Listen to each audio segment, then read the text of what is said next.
Halo semuanya, kembali lagi di channel Raja Galba ya. Nah, jadi saya ini baru menyadari bahwa paylater yang ada di Indonesia atau yang kita pakai atau yang kita galbaikan ini itu belum ada aturannya dari OJK.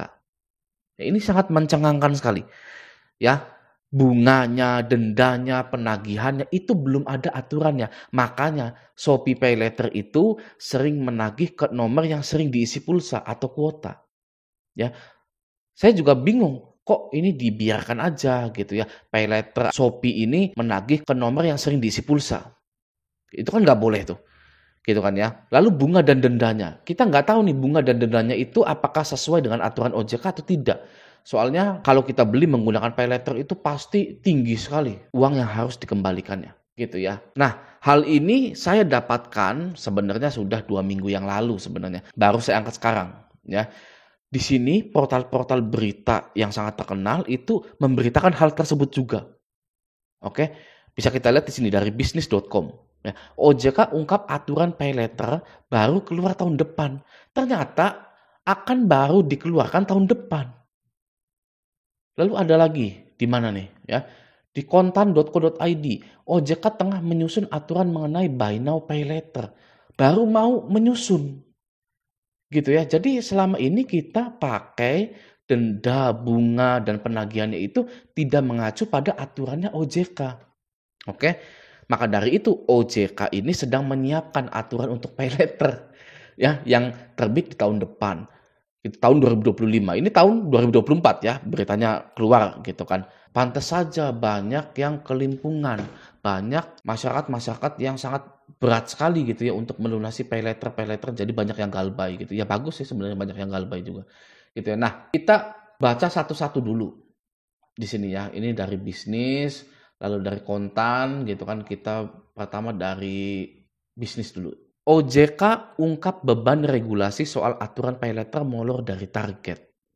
Oke, kita baca sebentar. Otoritas Jasa Keuangan atau OJK mengungkapkan alasan regulasi khusus beli sekarang bayar nanti atau buy now pay later atau BNPL atau pay later mundur dari target. Jadi memang nggak ada aturannya. Oke, selanjutnya Direktur Pengaturan Lembaga Pembiayaan Perusahaan Modal Ventura dan lain-lain, Bapak Irfan Sanusi Sitanggang, mengungkapkan awalnya aturan tersebut direncanakan keluar pada tahun ini. Namun ternyata turunan atas aturan tersebut cukup banyak, sehingga kemungkinan aturan paylater baru terbit tahun depan. Waduh, ternyata tidak ada aturannya paylater ini ya. Mulai dari bunga, denda, penagihannya, pelaporan silik OJK, dan lain-lain. Gitu ya. Ini sebenarnya merugikan nasabah gitu. Anda tahu leasing bank itu sudah diatur bunganya, dendanya juga.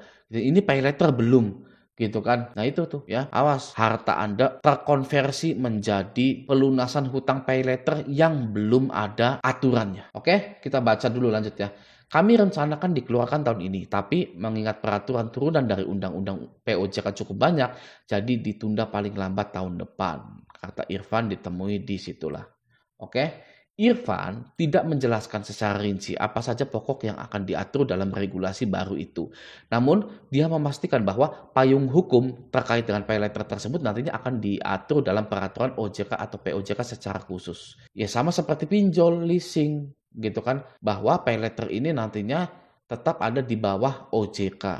Gitu. Oke, selanjutnya pembuatan regulasi khusus untuk paylater tersebut telah masuk dalam roadmap pengembangan dan penguatan perusahaan pembiayaan 2024 sampai 2028. Terlebih lagi saat ini belum terdapat aturan khusus mengenai produk BNPL sehingga tren penggunaan BNPL di masyarakat perlu diantisipasi oleh regulator demi mempertahankan kepentingan perlindungan konsumen. Nah, itu ya.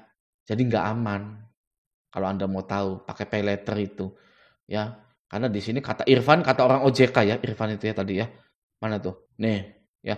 Perusahaan modal Ventura, lembaga jasa keuangan lainnya, OJK Irfan Sanusi, si Tanggang gitu ya.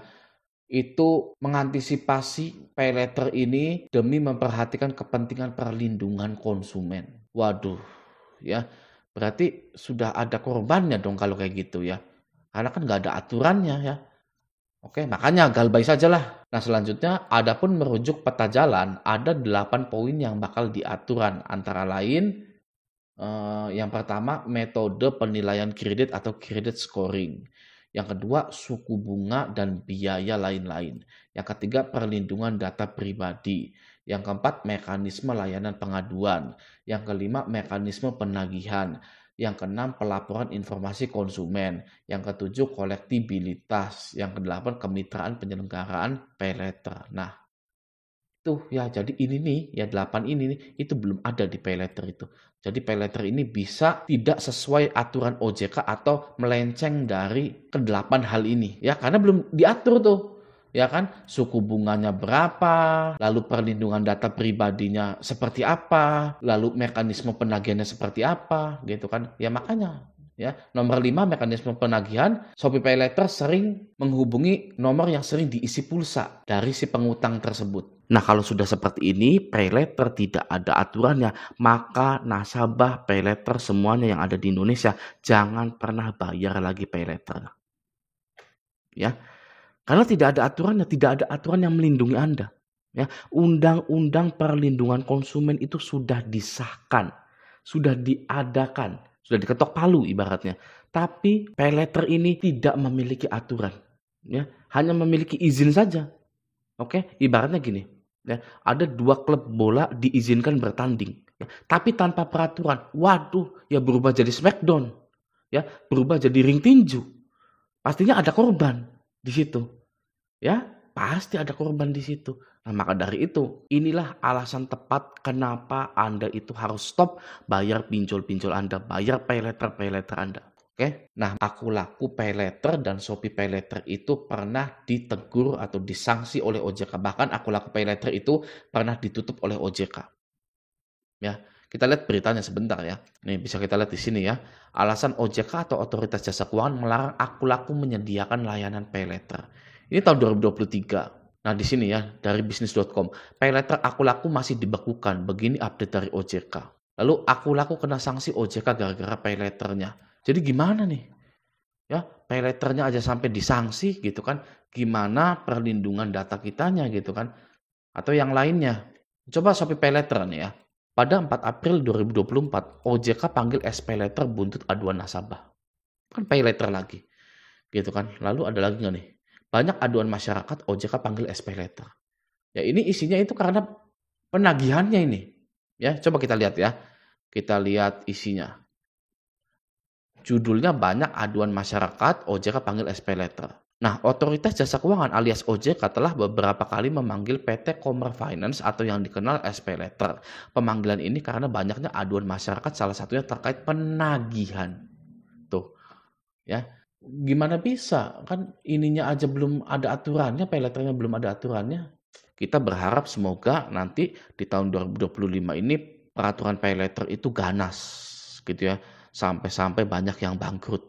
Di video sebelumnya saya sudah menjelaskan pinjol-pinjol mana saja yang akan gulung tikar karena peraturan OJK yang sangat ketat dari bunganya, dari penagihannya dan lain-lain.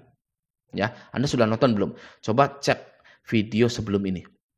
Ya, di situ saya sudah mengatakan bahwa pinjol banyak yang mau bangkrut karena gagal bayar yang membludak dan aturan OJK dalam penagihan dan bunga yang menyusahkan pinjol. Ini beritanya ini ya. List pinjol yang terancam bangkrut 2024. Oke. Nih kita baca yang pentingnya ya. Tercatat pada tahun 2024 terdapat sejumlah platform pinjol yang terancam bangkrut. Hal ini disebabkan sejumlah platform tersebut menghadapi resiko besar akibat penurunan margin keuntungan. Ya, bunga tersebut yang sudah diatur oleh OJK. Nah, kita pun berharap dari PayLater ini akan sama aturannya. Kita ini merindukan Indonesia tanpa pinjol, tanpa PayLater. Ya, jadi di era gempuran pinjol, PayLater dan utang-utang online lainnya, ada baiknya kita ini membersihkan pikiran kita. Kalau kita mau berpikir sebentar, orang yang beruntung itu orang yang sudah galbay lama. Sudah galbay lama minimal itu 6 bulanan. Oke. Mereka ini tidak harus berurusan dengan sesuatu yang akan datang, gitu ya. Tidak perlu takut akan kemungkinan-kemungkinan yang akan terjadi, ya orang-orang yang sudah galbah itu, ya, tidak perlu bersandiwara lagi dengan yang lainnya untuk menutup-nutupi hutang pinjolnya, ya. Hidup mereka itu lebih normal daripada orang-orang yang masih memiliki pinjol, ya. Dan pastinya hutang mereka itu sudah hangus. Hutang yang digalbaikan itu pasti sudah hangus, karena sudah ada regulasinya bahwa pinjol harus bekerja sama dengan asuransi. Anda pernah nggak lihat orang yang gagal bayar di pinjol, ya, dijambak, diseret-seret keluar sama pihak pinjol, sama pihak DC-nya? Nggak ada, ya, nggak ada berita seperti itu. Pernah lihat nggak orang yang galbay di pinjol dipukulin setiap hari sama DC pinjolnya? Nggak ada. Pernah nggak lihat Anda berita orang galbay di pinjol di penjara? Ya, gagal bayar di pinjol di penjara? Nggak ada juga. Oke, jadi permasalahannya selama ini adalah ada pada pikiran kita. Oke, ada kata seorang filsuf bernama Seneca, kita itu lebih sengsara di dalam pikiran kita daripada di dunia nyata. Ya, galbay pinjol akan dipenjara, galbay pinjol disebar data, galbay pinjol dipecat dari kantor, tapi masih kerja di situ sampai sekarang. Ya, itu. Jadi di era gempuran pinjol, paylater, dan hutang-hutang online lainnya, ada baiknya kita ini membersihkan pikiran kita. Oke, kalau Anda masih gali lubang tutup lubang, segera galbaikan saja. Ya, karena orang yang beruntung adalah orang yang sudah galbay. Oke, nah semoga video ini bermanfaat. Sampai jumpa di video selanjutnya.